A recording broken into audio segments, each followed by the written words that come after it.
On the program now, Liberal MP Angus Taylor and also Labor's Nick Champion. Angus, first to you, how did it get to this over a bottle of wine? It's hard to get your head around, isn't it? Well, it is. You know, on the scale of moral wrongs, this is not at the top end, but the reality is that Barry is a guy who plays by the rules. He knew he'd broken a rule and he fell on his sword immediately. You know, this is honourable behaviour from an honourable man.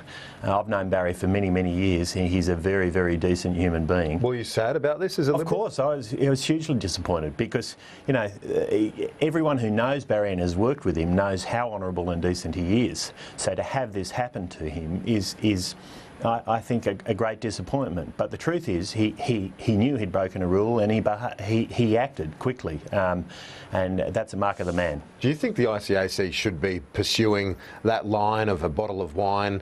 Is it really central to the corruption inquiry? Well, you know, the ICAC's two great scalps in recent years have been Nick Greiner and now Barry Farrell. Neither of them are alleged or have been corrupt in their behaviour, and it is the Independent Commission Against Corruption. So, you know, the truth of the matter is that the ICAC now needs to focus on the corrupt behaviour, which should be its focus, and there's no question that there are very, very serious allegations of corruption against people like Eddie Obeid. And before I bring in Nick Champion into the conversation, it looks like, from what we're hearing, Gladys Berejiklian has pulled out of the race as part of a deal with Mike Baird, that he had the numbers anyway, according to people I've spoken to this morning. What's your sense, and who should be the next Premier? I'm not going to speculate, but what we do have is extraordinary bench strength. There's no question. To have those two candidates both vying for the job is a wonderful thing for the Liberal Party. And one of the things that people don't always see when they look at both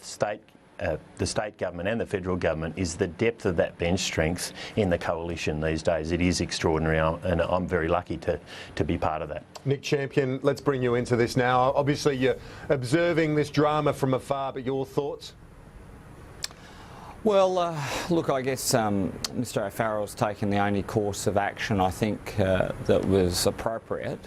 You know, I think a day after all of that drama, it's sort of wrong to sort of sift over or argue over the you know, the entrails of the whole thing. But what we essentially have now is a government in crisis, split between two leadership candidates.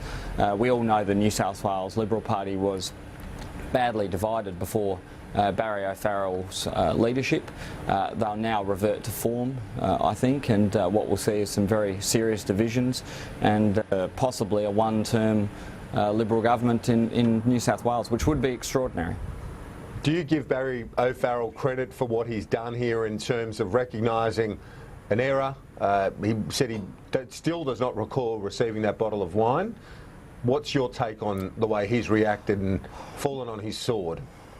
Well, look, I don't give you know, people credit for doing what I think is the appropriate thing, and it would seem to me in politics, if you're given expensive gifts, then you have to declare them on the pecuniary interest, and that's a sort of basic thing that every parliamentarian's taught, and you're also taught about the consequences of not declaring gifts of any sort. So it's politics 101. We all live by those rules.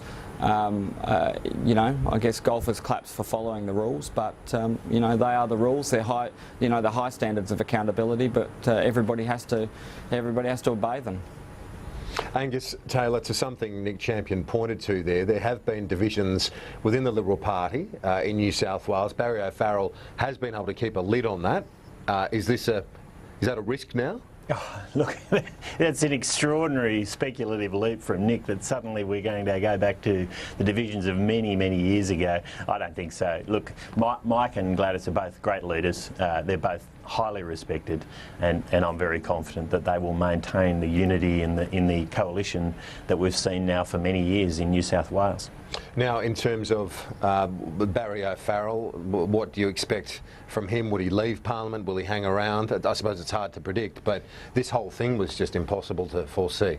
Oh, look, he's such a decent human being. I don't know what he's going to do. That's up to him. But, you know, he was in the gym this morning getting on with life, and that's how Barry is. He gets on with life, and I'm sure whatever he does now, he will do it with the same honour and you know, quality of work that he's provided to New South Wales for many years now. Let's turn our attention to something that was completely overshadowed yesterday by this drama, and that is the infrastructure announcement around Badgerys Creek. The Prime Minister held a news conference, tried to focus on the $3.5 billion in roads around that particular, the second airport, but it really didn't get much of a run yesterday.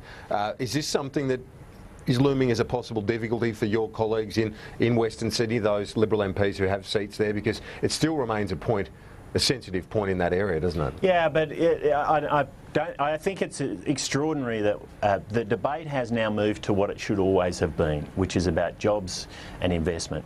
Western Sydney needs jobs.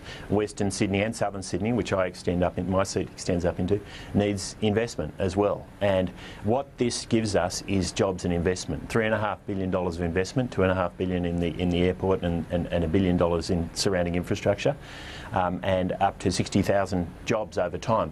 We know, when Gatwick was built in London, there was an extraordinary growth in the region. It became a hub for new jobs and investment, and that's exactly what we will see in Badgerys Creek.